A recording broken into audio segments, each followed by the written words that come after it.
So now you've had 3 pretty good days, same spot each day. What gave you the confidence to go there and stay there? You know, Carrie, the thing is, it's a structure spot, and it's pretty easy to see if the fish are there. You know, you make your first pass, and they're either there or they're not. And if they're there with the baits we're using to bite, they have been all week since we've been here, and so it was kind of a no-brainer. The nice thing is, with the north wind, I knew that it wouldn't cool it down real fast. Unlike yesterday when there was an offshore wind here, I knew this whole side of the lake was probably going to go down because of the cold water slipping in. So we talked about it too, we felt pretty confident that that temperature would stay the same. And it did, except for what we didn't expect was by 10:30 to 11, the cold water did start slipping in on the bottom layers. You could see it as plain as day on the graph. And that really did shut the bite off for just about everybody on that whole east side. So it was an interesting tournament, to say the least. I learned some more things about Green Bay. It's hard to anticipate what the cold water is going to be doing.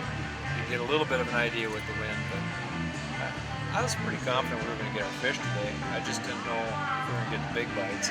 That was a pleasant surprise. Yeah, I think we obviously, we were somewhat lucky, or somewhat, you just put yourself in the right situations enough times. Yesterday we didn't get the big bite. Today we did, but to be able to get our fish by 10:30, 11 o'clock this morning, and really, it was fun. It was a learning experience, I think, for everybody. We were talking even at the end that to see a bite shut down that fast, where I think our previous 2 passes that we made over our spot, we caught 6 fish, cleared our lines, or cleared our 6 rods. Fish on each line. And literally, it's pandemonium, it's chaos. I mean, luckily we had 3 people in the boat today because it helped us catch the fish that we caught. We had to leave the drag out there while we were reeling in fish and measuring, and it was. Wade was fantastic. He was a great co-angler to have in the boat. But then literally after that second pass where we were clearing fish, it was pandemonium. It was like, oh my gosh, is this going to be like this the whole day? We went back and you could start to see this thermocline appear on the graph. Yeah. And it's a perfect testament to using your Lowrance and using your electronics, and you can watch that thermocline start to rise. And we got 1 fish on that pass, and we went back up again. We didn't catch another fish the rest of the day. We caught 30, 35 fish in 2.5, 3 hours, and it was the craziest thing that I'd ever seen. And even more so, he's spent hundreds, thousands more hours than I have on the water. The craziest thing that he probably saw too. Keith was saying that too as well. Yeah, I said it again this last few days. Is the more you think you know about walleyes, you find out you know very little. And you look at what's going on underneath the water with currents and cold weather and cold water and warm water and stuff. We don't know anything. How these fish can go from every fish biting to within 5 to 10 minutes, you can't get a bite. I'll never understand that as long as I live, but I think that's what makes them so cool to fish. And I think the interesting part too is the water temp up top didn't change. So if you're looking at your graph and you're looking at the water temp, it's 79.2, 79.4, but the water below the surface is what was changing. That's what was making the fish disappear. So a lot of fun. We put it together just at the right time, and what a great opportunity to fish with a great person, a great friend, and to win a tournament with Gary is a privilege and an honor for me, and I'm glad he had me a part of it. So thanks, Chris. It was fun. Okay, now, you talked about the winds. You have a brand new boat this year, powered by a Mercury.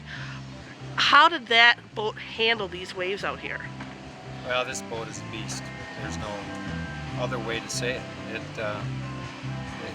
It's more, the boat just handles the waves. That's a great way to put it, Gary. It handles the waves. We probably had 4-footers when we got over on that side. There's not a time where it was uncomfortable at all.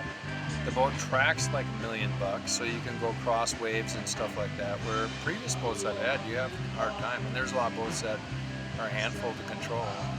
This boat is just, it almost drives itself.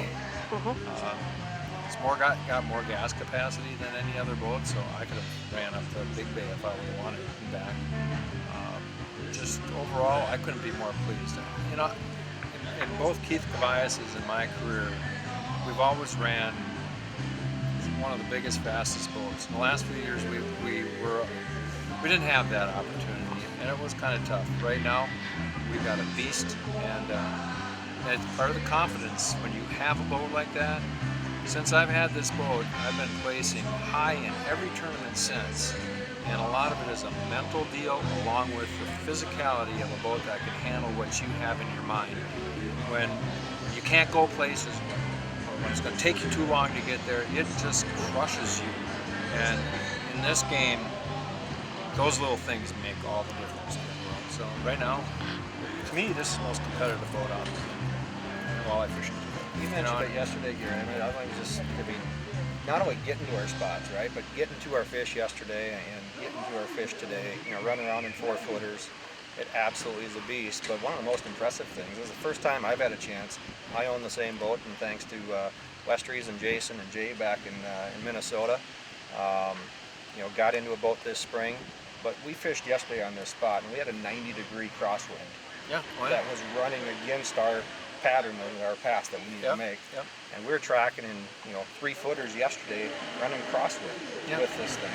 Going super slow. Super slow, 1.6 miles an hour. The tournament's up now, we can say, but it was super slow bite. The crankbaits work unbelievably, 1.5, 1.6, and we're going crosswind in 3-4 footers. So the boat tracks so well once you get to the spot. I've never been in a boat that fishes so well once you get to your spot. Yeah, I mean, it fishes like a tiny boat. Right. On it's 22 feet long. Right. Well, and then the last thing is, you know, we've been talking, Gary, you know, you've been doing this for 30 years. You've had a lot of wins over the 30 years. What does this one mean? You know, as it's been a few years since I won a major. I've placed high in quite a few, but in particularly since I didn't have this boat, you start to doubt yourself a little bit, say, hey, am I getting too old? You know, this is a younger man's sport. So since, I have to honestly say it, since I got this boat, I picked it up last September and have fished FLW Championship and a couple tournaments out of it this year. I feel, again, just like I did when I was younger, where I'm going to win every tournament. In fact, I told Tommy Scarless that I was going to win either this tournament or the NWT. I just felt that confident. And whether you do it or not, a lot of it's, you know, blah blah out of your mouth, but you know, I honestly think I've got a good chance of winning one next week too. I really do. Part of that is because of the equipment, and equipment means a lot in the world of walleyes. It really does. You know, I've got an engine that I'm fully confident I'm going to be able to go wherever I want. It's got plenty of power. I don't care how rough it gets anymore. I used to be afraid when the wind blew. The wind blew all week. You know, whenever it blew, like for these tournament days, I didn't even look at the trees. You just don't care if you've got the right rig. Right. And now, the last question is, you know, the equipment's important, of course, you know, being in the right place at the right time is important, things like that. But I also understand another key for you guys as a team was being able to stop at Dairy Queen every night. Yes. That was one of the most important things, is having to stop at Dairy Queen and getting the ice cream cone. Plus then, there's an added bonus where historically in the past, when Chase won that big tournament out west on Oahe with spinnerbaits, we were all eating ice cream sandwiches at that time. So we not only downed an ice cream cone, but we downed ice cream sandwiches too. We were double dipping every night. Yes, we double dipping, so that, I mean, there's no way we could lose with that. So basically, you're getting the next size up jersey sent to wear for the NWT. Oh yeah, no doubt. We're, you know, probably going to add a banana split to that mix.